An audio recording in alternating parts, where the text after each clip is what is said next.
اللہ تعالیٰ کا مبارک ارشاد ہے کہ اللہ تعالیٰ کو راضی کرنا یہ سب سے بڑی دولت ہے اور یہ سب سے بڑی کامیابی۔ اس دنیا کے اندر مال، پیسے، چیزیں، شہرت، عہدہ، منصب یہ بڑی چیزیں نہیں ہیں۔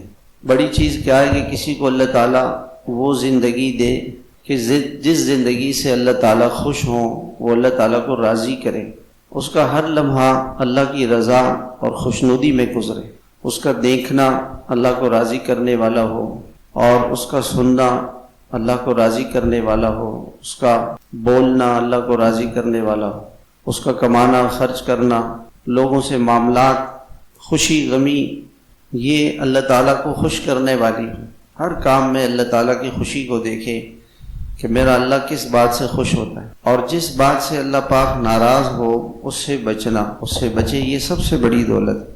اور اسی کو توبہ کہتے ہیں، جس پر بیان چل رہا ہے۔ پچھلے پیر کو بھی اسی پر بیان ہوا تھا کہ اللہ تک پہنچنے کا راستہ کیا ہے کہ پہلی چیز انسان اپنے گناہوں سے توبہ کرے، اللہ تعالیٰ کی ناراضگی والے کام نہ کرے۔ اگر ایک آدمی اللہ کو ناراض کر رہا ہے، گناہ بھی کر رہا ہے، تو یہ اللہ تک نہیں پہنچ سکتا۔ اللہ تک پہنچنے کے لیے سب سے بڑی رکاوٹ وہ انسان کے گناہ ہے، صغیرہ گناہ، کبیرہ گناہ۔ ان گناہوں سے انسان اللہ سے دور ہو جاتا ہے، اور اس وقت دنیا میں جتنے لوگ پریشان ہیں وہ گناہوں کی وجہ سے پریشان ہیں۔